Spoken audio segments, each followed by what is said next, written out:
Magandang gabi Batangas, ako si Alvin Remo at narito ang mga balita sa Palakat Weekend News. Hinihikayat ni Mayor Beverly D. Macuja ang mga negosyante sa Batangas City na gamitin ng online services ng pamahalaang lungsod para sa mas maalwan, mabilis at contactless na transaksyon. Ang detalye sa report ni Marie Villena Luwalhati. Isa na rito ang renewal ng business permit na isang end-to-end renewal process mula sa submission ng kumpletong documents hanggang sa payment at printing ng permits.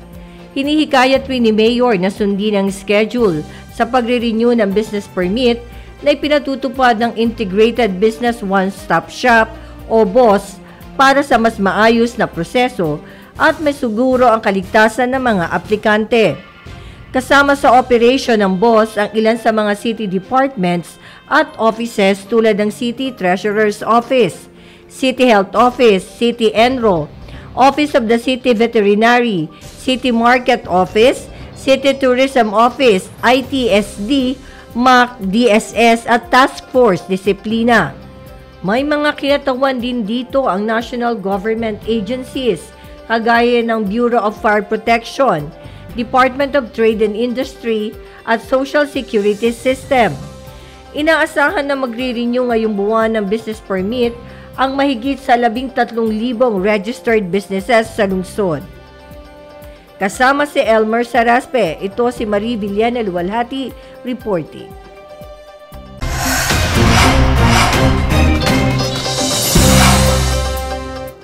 Nag-courtesy call kay Mayor Beverly Rose D. Macuja noong January 3 ang mga miyembro ng Batangas Aquasonic at Batangas Killer Whale Swimming Team na nagwagi sa Batang Pinoy na ginanap sa Rizal Memorial Sports Center noong December 17 to 22, 2023. Ang detalye sa report ni Vanessa Villena.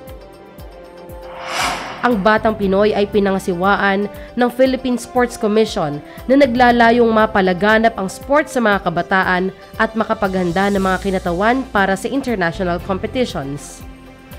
Ang grupo ay nagkamit ng silver medal sa 4x100 meter freestyle relay. Nagkamit naman ng bronze medal sina Rio Stephen Colliat sa 200 meter breaststroke ng 13 to 15 age category. Antonio Parto sa 50-meter freestyle ng 16 to 17 age category at Jake Ellis Evangelista sa 200-meter backstroke at 400-meter individual medley. Sina Colliat at Parto ay nakatakdang lumahok sa 11th Asian Age Group Championship sa New Clark City, Tarlac sa February 26 to 29. Para sa Palakat Weekend News, Vanessa April Villena.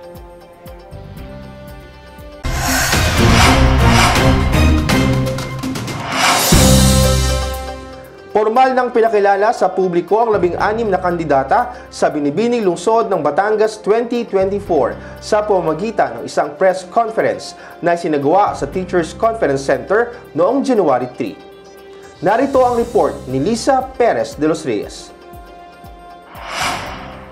Sa pamamagitan ng naturang gawain, napatunayan na bukod sa kagandahan ay may angking talino rin ang mga candidates. Ilan sa mga isyong ibinato sa kanila ng lokal na mamamahayag ay ang mga problemang kinahaharap ng mga kabataan tulad ng teenage pregnancy, depression at mental health.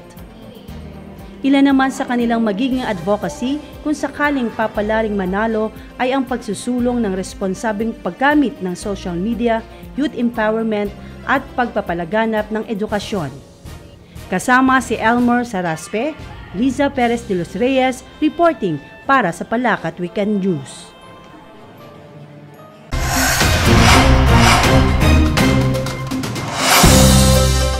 Magbabalik ang Palakat Weekend News makalipas ang ilang paalala. Isang mapagpalang araw po sa inyong lahat. Kung babalikan natin ang nakaraang mga buwan, lalo na ang nagdaang mga taon, marirealize natin na tunay na marami tayong dapat ipagpasalamat sa ating Panginoong Diyos. Ilang mga kalamidad ang ating nalagpasan, sunod-sunod na mga bagyo, ilang paglindol, pagsabog ng bulkan, COVID-19, VOG at marami pang iba.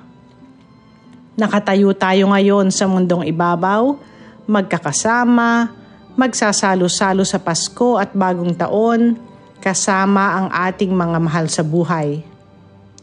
Naway ang mga maririkit na ilaw na ating binuksan sa lungsod ay magpaalaala sa atin na dapat tayong patuloy na magsilbing liwanag sa ating pinakamamahal na lungsod, mga gabay at taga-akay ng ating mga magulang, lolo at lola, maging halimbawa ng kagandahang asal na tutularan ng ating mga kabataan, maging kapatid sa ating mga kababayang higit na nangangailangan, at maging mabubuting mamamayan ng ating nag-iisang lungsod at pamayanan. Huwag nating itago sa ilalim ng mesa ang ating mga ilaw. Hayaan nating tayo'y magsilbing liwanag para sa iba. Ihayag natin sa lahat na ang diwa ng Paskong Batanggenyo ay ang pagtutulungan, paggagabayan, paggalang sa isa't isa, pagbibigay liwanag sa iba nang walang pagkondena, at pagmamahalan sa bawat isa bilang iisang lahing Batanggenyo. Sa ngalan po ni Congressman Marvy Marino, ng aming buong pamilya, ng buong pamahalang lungsod, maligayang Pasko po sa bawat isa sa inyo.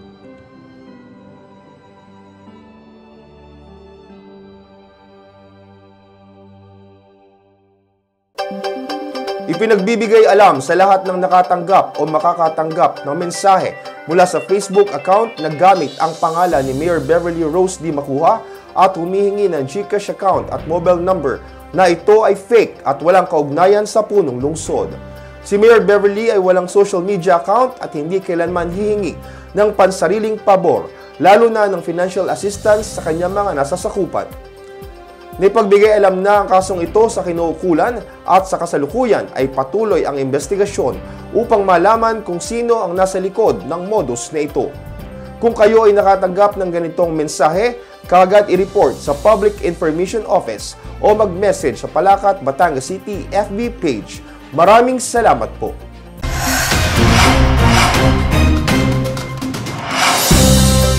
Binigyang pugay ng mga miyembro ng Sangguniang Panglungsod ang pambansang bayaning si Dr. Jose Rizal sa regular na sesyon ng Konseho noong January 3. Nagbabalik si Vanessa Villena. Binigyang pugay ng mga miyembro ng Sangguniang Panglungsod ang pambansang bayaning si Dr. Jose Rizal sa regular na sesyon ng Konseho noong January 3. Nagbigay ang mga konsihal ng pahayag hinggil sa malaking epekto ni Rizal sa kasaysayan ng bansa at pinasalamatan ang hindi matatawarang kontribusyon nito sa pakikibaka upang makamit ang kalayaan. Nauna rito, pinangunahan ni Mayor Beverly D. Macuja ang pag-aali ng bulaklak sa monumento ni Rizal noong December 30 bilang paggunita sa 127th death anniversary ng naturang bayani. Nakaisa din dito ang mga city councilors, City Government Department Heads, DepEd Batangas City, Batangas City PNP, BFP, BJMP, mga kinatawan mula sa St. Bridget College, Knights of Rizal at iba pa. Para sa Palacat Weekend News, Vanessa April Villena.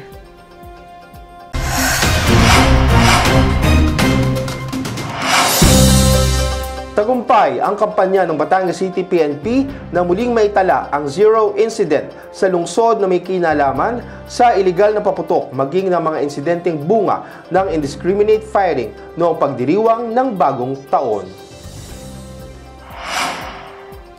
Sa inilabas na pahayag ng naturang tanggapan, generally peaceful at may tuturing na ito na ang safest at most uneventful observance sa pagsalubong ng New Year sa lungsod ng Batangas. Ayon kay Batangas City PNP, PIO, PCP Maribel Raza, walang naiulat na nasaktan sa paggamit ng paputok, biktima ng ligaw na bala o maging report ng sunog sa lungsod.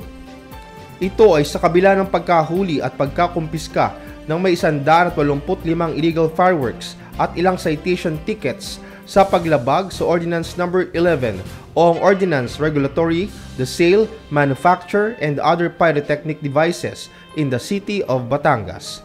Lubos naman ang kagalakan ni Batangas City PNP Chief Police Colonel Dayan Del Rosario sa pinakitang pakikiisa at koordinasyon ng publiko sa kampanyang ito ng PNP. Ito anya ay katunayan na nagiging bukas na ang kaisipan ng maraming mamamayan hinggil sa kahalagahan ng pagkakaroon ng payapa at ligtas na selebrasyon ng bagong taon.